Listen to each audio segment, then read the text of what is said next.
नमस्कार मंडळी, लग्नानंतर होईलच प्रेम या मालिकेच्या आजच्या भागामध्ये इथे आता पार्थ काव्याला म्हणत असतो, तुम्हाला डिवोर्स हवा आहे का? त्यावेळेला काव्या शांतच बसते. आता पार्थ पुन्हा विचारतो, तुम्हाला डिवोर्स हवा आहे का? म्हणूनच तुम्ही विचारत आहात का? त्यावेळेला काव्या म्हणते, अहो काय देशमुख सारखे सारखे प्रश्न विचारताय? ठरलेल्या वेळेला तारखेला आपल्याला त्यांना भेटलंच पाहिजे ना, कशाला उगाच आपण त्यांचे नियम मोडायचे? असं काव्या म्हणाल्यानंतर आता पार्थ म्हणतो, अहो भेटायचंच आहे, पण तुमची परीक्षा जवळ आली आहे ना जवळ. तुम्हाला जेवायला सुद्धा वेळ नाही आणि त्यांना भेटायला वेळ कुठून मिळणार आहे? आता पार्थ सतत म्हणत असतो की पटतंय ना तुम्हाला, अभ्यास करायचा आहे, त्यांना भेटण्यामध्ये वेळ कशाला वाया घालवायचा? त्यावेळेला आता काव्या स्वतःच्या मनातच म्हणत असते, यांना कसं सांगायचं आता? काउन्सिलरना भेटल्यानंतर मनातल्या बऱ्याच प्रश्नांची उत्तरे मिळतात, हा बोका काही केल्याने ऐकतच नाही. आता काव्या असा विचार करत असते, तेवढ्यातच पार्थ म्हणतो, सगळं ऐकले मी, तुमच्या मनामध्ये आता जे काही चालू आहे ते सगळं ऐकू आलंय मला. आता मात्र आश्चर्यचकित होऊनच काव्या पार्थकडे पाहत असते. तेवढ्यातच दारावर कटकट असा आवाज येतो. आता तिथे आलेली असते नंदिनी. आता नंदिनी म्हणते, सॉरी मी तुम्हाला डिस्टर्ब केलं का? आता अगं ताई नाही ग, डिस्टर्ब काय असतंय, ये ना आत ये, असं म्हणत काव्या नंदिनीला आत घेऊन येते. त्यावेळेला नंदिनी म्हणते, अगं ते काही नाही, जेवायला आईंनी वाढलं होतं ना, म्हणून तुम्हा दोघांना बोलवायला मी इथे आले होते. आता नंदिनी असं म्हणाल्यानंतर काव्या अगं हो ताई ठीक आहे म्हणते आणि तेथून निघून जाते. आता इथे पार्थ नंदिनीला म्हणत असतो, नंदिनी हारासाठी त्या ज्वेलर्सकडे जाऊन आलात का? त्यावेळेला नंदिनी म्हणते, नाही, आता तिथे जाऊन काही उपयोग होईल असं मला वाटत नाही, आपल्याला दुसराच काहीतरी मार्ग शोधावा लागणार आहे.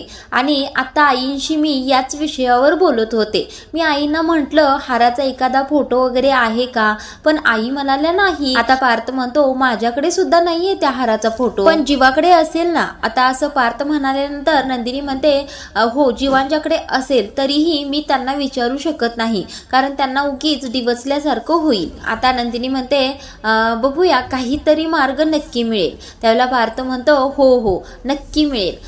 चला एक पाहून बरं वाटतंय की तुम्ही पुन्हा मैदानात उतरले आहात. आता नंदिनी म्हणते, बरं ठीक आहे हे सगळं, चला आता आपण जेवायला जाऊया. आता पार्थ म्हणतो, मी माझा मोबाईल घेतो आणि येतो. आता मोबाईल घेण्यासाठी पार्थ त्याच्या कामाच्या टेबल जवळ येतो. आता त्याच टेबलवर काव्याचं स्केच काढलेला कागद असतो. आता पार्थ तो कागद हातामध्ये घेतो. त्यावेळेला ती नंदिनी पाहते. आता नंदिनी म्हणते, हे काय आहे? आता नंदिनी ते स्केच हातात घेते आणि म्हणते, अरे वा किती छान, हे स्केच तुम्ही काढले पार्थ? त्यावेळेला पार्थ म्हणतो, हो मीच काढला आहे, चित्रकलेत माझा हात कोणीही धरणार नाही. आता पार्थ म्हणतो, कसं आहे स्केच, कसं काढलं आहे? त्यावेळेला नंदिनी म्हणते, कमाल, खूपच छान आहे. आता हे दोघे ते स्केच पाहतच असतात. तेवढ्यातच देशमुख या जेवायला असा काव्याचा आवाज येतो. आता पार्थ आलो असं म्हणतो आणि चला नंदिनी असं म्हणून दोघेही तेथून जेवायला निघून जातात. आता इकडे वसवत्यांचा नंबर कसा मिळवायचं याचं प्लॅनिंग चाललेलं असतं.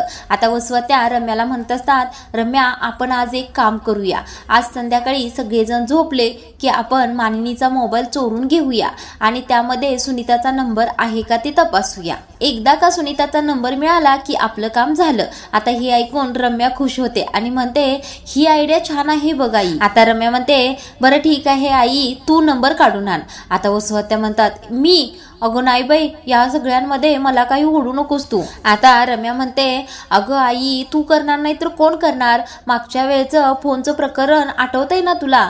आता रम्याला आणि वसवत्यांना पाठीमागचा सीन आठवतो, ज्यावेळेला नंदिनीने रम्याला खाड करून कानाखाली हाणलेली असते. म्हणजे रम्या काव्याच्या मोबाईलमध्ये काहीतरी चोरून पाहत असते, ते नंदिनीने पाहिलेलं असतं. आता हे आठवल्यानंतर थोडंसं घाबरूनच वसवत्या म्हणतात, नको बाई तू जाऊ नकोस, पुन्हा ते थोबाडी बिबाडी प्रकरण काही व्हायला नको, माझं मी जाते मी बघते. आता रम्या हळूच म्हणते, मी कुठे जाणार होते? आता हे ऐकून वसवत्या म्हणतात, काय म्हणालीस ग तू, काय म्हणालीस, पुन्हा एकदा बोल. त्याला रम्या म्हणते, अगं आई मी कुठे काय म्हणाले, मी फक्त एवढंच म्हणत होते की सुनीताचं नाव मी शोधून आणले ना, तर नंबर तू शोध. आता रम्या तुझं तू बघ त्या नंबरचं असं म्हणते आणि तेथून निघून जाते. आता आता वसवात्या गोंधळात पडतात. आता मी हे कसं करू, मी कसा नंबर मिळवू. आता वसवात्यांना एक आयडिया सुचते. आता इथे काव्या, पार्थ, नंदिनी आणि मानिनी एकत्र जेवण करत असतात. आता त्यावेळेला मानिनी म्हणत असते, काय आपण पेपरामध्ये हाराची ऍड द्यायची. त्यावेळेला पार्थ देखील हो असा करतो. आता नंदिनी म्हणत असते, आपल्याकडे दुसरा कोणताच पर्याय नाही. ज्वेलर्स जर आपल्याला कोणतीच इन्फॉर्मेशन देणार नसतील तर आपण हेच करणं योग्य आहे. आता नंदिनी म्हणते, आई आपण पेपरमध्ये अशी ऍड द्यायची की हा हार ज्यांनी कोणी विकत घेतला आहे त्यांनी आमच्याशी कॉन्टॅक्ट करावा. ह्या हाराबद्दल थोडंसं आम्हाला बोलायचं आहे. आता काव्या लगेच म्हणते, हा ही आयडिया बरोबर आहे. आता पार्थ म्हणतो, नंदिनी आयडिया चांगली आहे आणि पॉझिटिव्ह बोलताय हे सुद्धा चांगलं आहे, पण ही आपली ऍड एका स्पेसिफिक व्यक्तीपर्यंत पोहोचेल कशावरून आणि गॅरंटी तरी काय की त्या व्यक्तीपर्यंतच ही ऍड जाईल. आता नंदिनी म्हणते, गॅरंटी तर कोणत्याच गोष्टीची देता येत नाही, पण माझं मन मला सांगते जी गोष्ट आपली आहे ती आपल्याकडे येतेच. आता नंदिनी म्हणते, आपण फक्त न्यूजपेपरच्या भरोशावर राहायला नको. माझी एक मैत्रीण आहे, सोशल मीडिया इन्फ्लुएन्सर आहे ती, मग तिला मी हाराचा फोटो देतो, ती पोस्ट करेल आणि बऱ्याच लोकांपर्यंत तो हार पोहोचेल. आता मानिनी म्हणते, अगं नंदिनी तू जसं म्हणतेस ना न्यूजपेपरमध्ये किंवा सोशल मीडियावर फोटो पोस्ट करायचा, पण त्यासाठी फोटो लागेल ना आणि आपल्याकडे फोटोच नाहीये ग. त्यावेळेला नंदिनी म्हणते, आई हो बरोबर आहे, आपल्याकडे फोटो नाहीये, पण तुम्ही म्हणालात ना तुम्हाला त्या हाराबद्दल सगळं व्यवस्थित आठवतं. आता मानिनी म्हणते, हो मला आठवतं हाराबद्दल. मग आता नंदिनी म्हणते, आई तुम्ही जो हार तुमच्या नजरेत आहे ना त्या हाराचं करेक्ट वर्णन करा. तुम्ही जसं वर्णन कराल तसं स्केच काढूया आपण आणि ते स्केच आपण न्यूजपेपरमध्ये देऊया. आता पार्थ म्हणतो, स्केच कोण काढणार आहे. त्यावेळेला आता नंदिनी म्हणते, आणखीन कोण. काव्याच्या भाषेत सांगायचं झालं तर भारतातील टॉप 30 आर्किटेक्ट पैकी एक पार्थ देशमुख. आता पार्थ म्हणतो, कोण मी काढणार आहे स्केच. त्यावेळेला नंदिनी म्हणते, हो तुम्हीच. तुम्ही काव्याचं काढलेलं स्केच पाहिलं आणि मला ही आयडिया आली. आता नंदिनी म्हणते, आपण एक काम करूया आई, तुम्ही त्या हाराचं वर्णन करा आणि पार्थ स्केच काढतील आणि ते स्केच आपण न्यूजपेपरमध्ये देऊया. आता काव्या म्हणते, अगं ताई हो आपण असंच करूया, हे पार्थ ना बरोबर स्केच करेक्ट काढतील. आता काव्या म्हणत असते, अगं ताई पार्थ खूपच छान स्केच काढतात, त्या हाराचा स्केच सुद्धा ते व्यवस्थितच काढतील बघ. आता काव्या असं ठामपणे बोलत आहे पाहून पार्थ म्हणतो, एवढा विश्वास आहे माझ्यावर. आता काव्या म्हणते, हो अगदी 100% माझा तुमच्यावर विश्वास आहे की तुम्ही स्केच एकदम बरोबरच काढणार आणि तुमच्या नंतर माझा मानिनी काकूंच्यावर सुद्धा विश्वास आहे, त्या सुद्धा एकदम चक्कल वर्णन करतील बघा हाराचं, म्हणजे तुम्हाला स्केच काढणं अगदी सोपं जाईल. आता काव्या म्हणते, मी पण काय बोलत बसले, तुमचं स्केच पेन पेपर सगळं काही घेऊन येते साहित्य, असं म्हणून लगेच काव्या धावत जाते साहित्य आणण्यासाठी. आता ह्या चौघांचं असं चाललेलं असतं ते पाहतात वसवात्या आणि रम्या. आता वसवात्या म्हणतात, रम्या या चौघांचं नेमकं काय चाललं आहे ग, नेमकी काहीतरी गडबड सुरू आहे हा यांच्यामध्ये. आता रम्या म्हणते, आई यांची गडबड पाहून तू बडबड करू नको. आता वसवात्या म्हणतात, रम्या. त्यावेळेला रम्या म्हणते, अगं आई त्यांच्याकडे काय लक्ष देतेस, आपलं टार्गेट काय आहे, मामीचा फोन. आता वसवात्या म्हणतात, हो ग हो अगदी बरोबर आहे. आता रम्या म्हणते, आई तू एक काम कर, आता ही खाली बसले आहेत ना तोपर्यंत चांगली संधी आहे मामीचा फोन घेण्याची.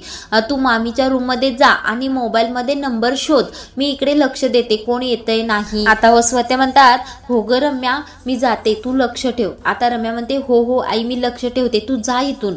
आता इकडे मानिनी म्हणत असते, पार्थ हार असा लांब लचक होता बघ, म्हणजे मी सांगते तुला तसं काढ तू.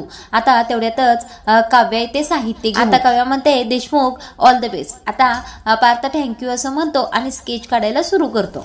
आता इकडे वसवात्या मानिनीच्या रूम मध्ये आलेल्या असतात आणि मानिनीचा मोबाईल शोधायला सुरुवात करतात. आता आरशाजवळ जातात, टेबलच्या ड्रॉवर मध्ये बघतात, उशी खाली बघतात, म्हणजे सगळ्याच ठिकाणी मोबाईल शोधत असतात पण त्यांना लवकर मोबाईल शोधतच नाही. आता इकडे मात्र मानिनी हाराचं वर्णन करत असते आणि पार्थ करेक्ट तसं स्केच तयार करत असतो. आता एवढ्यातच इकडे वसुवात्या शोधता शोधता मानिनीचा मोबाईल त्यांना सापडतो. आता तो मोबाईल सापडल्यानंतर पटकन वसुवात्या हातामध्ये घेतात आणि आता स्वतःशीच बोलायला लागतात. सापडला, मानिनीचा मोबाईल एकदा का सापडला. आता रम्याने काय नाव सांगितलं होतं बरं त्या मैत्रिणीचं? हा बरोबर आहे, सुनीता. आता वसुवात्या मोबाईलमध्ये सुनीता नाव टाईप करतात. आता वसुवात्याने सुनीता नाव टाईप केल्यानंतर बरेच कॉन्टॅक्ट नंबर सुनीता या नावाने येतात. आता ते पाहिल्यानंतर वसुवात्या म्हणतात, अरे देवा, या मानिनीच्या आयुष्यात किती सुनीता नावाच्या मैत्रिणी आहेत. आता यातील ती मैत्रीण कशी ओळखायची बरं? आता इकडे रम्या बाहेर काळजीमध्ये असते की आई अजून बाहेर का आली नाही, काम झालं असेल ना तिचं. आता इकडे पार्थचं हाराचं स्केच काढून झालेलं असतं. आता हे बघ आई कसं आलंय. त्यावेळेला मानिनी म्हणते, हो खूपच छान आलं आहे. आता पार्थ म्हणतो, अगं आई पण हाराच्या मधोमध काय होतं बरं, कोणतं कसं फूल होतं? आता मानिनी म्हणते, अरे हो मधी असं गोलाकार फूल होतं पण बारीक बारीक असं काहीतरी. म्हणजे आता मानिनीला सेंटरला कोणतं फूल आणि कोणती डिझाईन असते ते नेमकं आठवतच नसतं. आता नंदिनी म्हणते, आई मोराची डिझाईन होती का? म्हणजे पूर्वीच्या काळात मोराची डिझाईन खूप चालायची ना. त्याला मानिनी म्हणते, अगं नाही, मोर नव्हता. आता परत नंदिनी म्हणत असते, आई कोणतं फूल होतं का, आठवा पाहू फुलाची डिझाईन. आता मानिनी म्हणते, अगं नंदिनी हो, मधी सेंटरला फूल होतं पण ते कोणतं फूल आणि कसं होतं काही आठवत नाही. बरं ठीक आहे, मी आठवण्याचा प्रयत्न करते. आता तेवढ्यातच काव्या म्हणते, काकू आपण एक काम करूया ना, म्हणजे पहा आपण आत्ता जशी पूजा केली तशी तुम्ही याआधी सुद्धा केली असेल ना, मग त्यावेळेला एखादा तरी फोटो काढलाच असेल तुम्ही, एकदा मोबाईलमध्ये पाहून घ्या. किंवा आजींच्याच गळ्यामध्ये तो हार आहे आणि तसा एखादा आजींचा फोटो तुमच्या मोबाईलमध्ये असेल ना, म्हणजे प्रयत्न करायला काय हरकत आहे. आता मानिनी म्हणते, अगं काव्या, नंदिनी सुद्धा हेच म्हणत होती पण मला काही आठवत नाही. पण ठीक आहे, तू म्हणत आहेस तर प्रयत्न करायला काही हरकत नाही. एखाद्या वर्षीचा जुना हार गळ्यामध्ये असलेला आईंचा फोटो आहे का ते आपण एकदा तपासूया.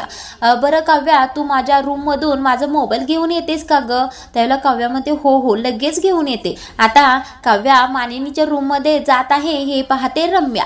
आता रम्या म्हणते, अरे बापरे, ही काव्या मामीच्या रूम कडे का निघाली बरं? आता आई पकडली गेली तर? आता काव्या घाईघाईने मानिनीच्या रूमकडे जात असते.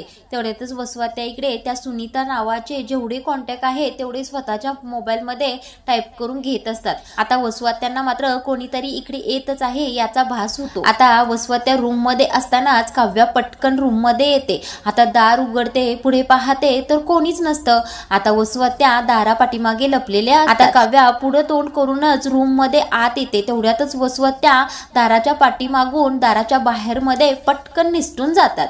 आता काव्याला पाठीमागे कोणीतरी आहे असा भास होतो म्हणून ती वळून पाहते तर पाठीमागे कोणीच नसतं. म्हणजे आता वसुवात्या चांगल्याच काव्याच्या तावडीतून वाचलेल्या आहेत.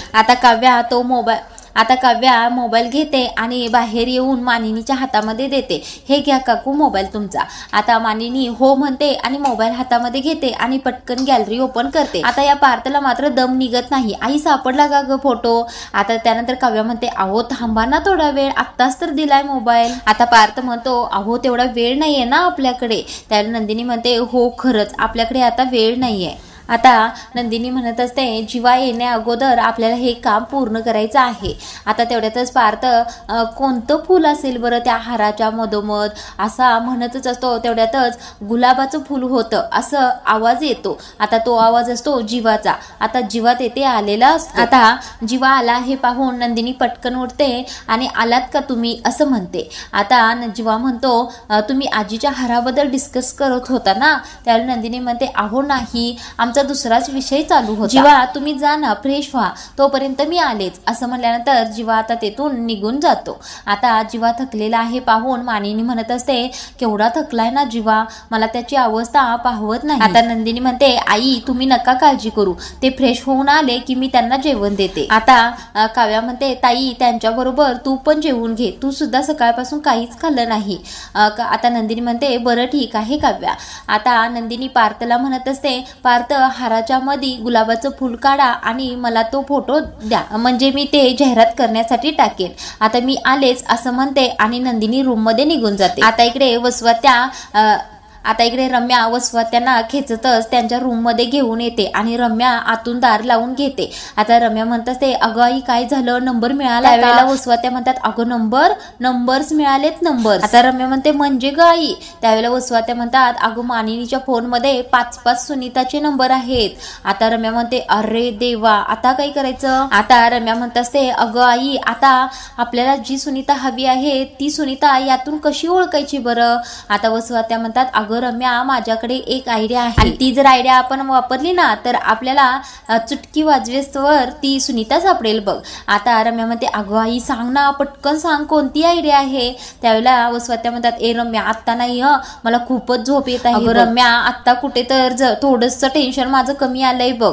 आता रम्या म्हणते आई टेन्शन तर मला आलं होतं, तू ज्यावेळेला मामीच्या रूम मध्ये होतीस ना त्यावेळेला काव्या तिकडे येत होती. आता रम्या म्हणते अगं आई मला थोड्या वेळासाठी असं वाटलं की आता तू पकडली जातीस की काय आणि पुन्हा ती शिक्षा आपल्याला दिली जाते की काय?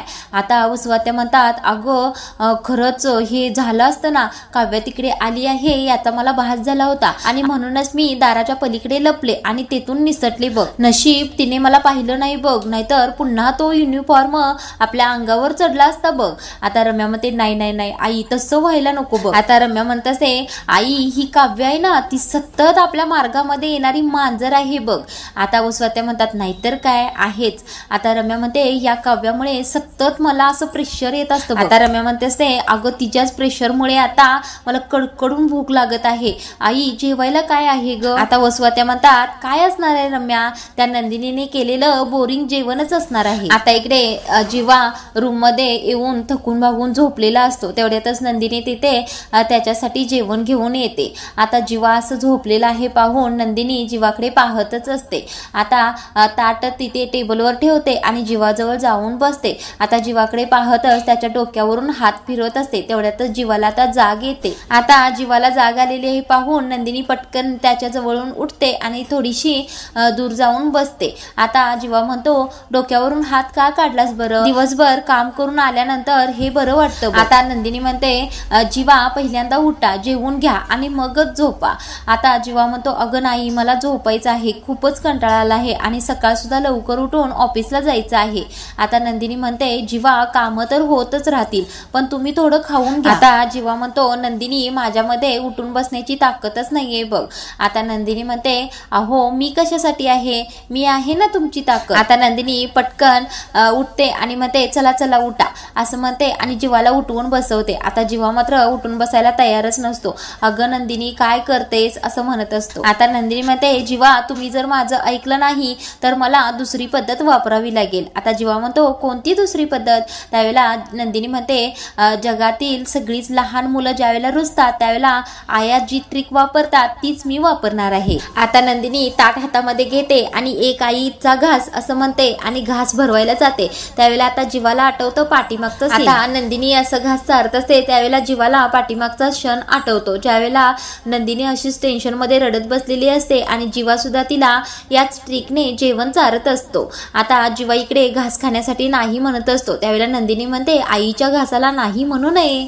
आता नंदिनी दुसरा घास पार्थ दादाचा, तिसरा घास पिहूचा असं म्हणत जीवाला चारत असते. आता नंदिनी असंच जीवाला एकेकाचे घास चारत असते आणि म्हणते अहो अजून काव्याचा घास राहिलाच आहे. आता हे ऐकून मात्र जीवाचा चेहरा पडतो. आता जीवाला पाठीमागच्या सगळ्या आठवणी ताज्या होतात. म्हणजे काव्याबरोबर घालवलेला प्रत्येक क्षण त्याला पटापट आठवतो. आता आजचा भाग इथेच संपवला आहे. आता पुढील भागामध्ये नंदिनी जीवाला म्हणत असते जीवा तुम्ही चेहऱ्यावरचं हसू हरवून बसला आहात. आता जीवा म्हणत असतो नंदिनी मी इतक्या जणांचं हसू हिसकावून घेतला आहे की मला आता हसावंसच वाटत नाही. जीवा म्हणत असतो तू आधीच्या जीवाला विसरून जा नंदिनी. आता नंदिनी मात्र म्हणत असते आधीच्या जीवाला मी परत आणूनच गप्प बसणार मिस पसारे. आता नंदिनी इथे चुटकी वाजवतच म्हणत असते नंदिनी इज ऑन. आता पुढील भागामध्ये नंदिनी नेमकं काय करणार आहे तेच आपण पाहणार आहोत. असाच रोजच्या रोज रिव्ह्यू ऐकण्यासाठी आपल्या चॅनलला जरूर सबस्क्राईब करा.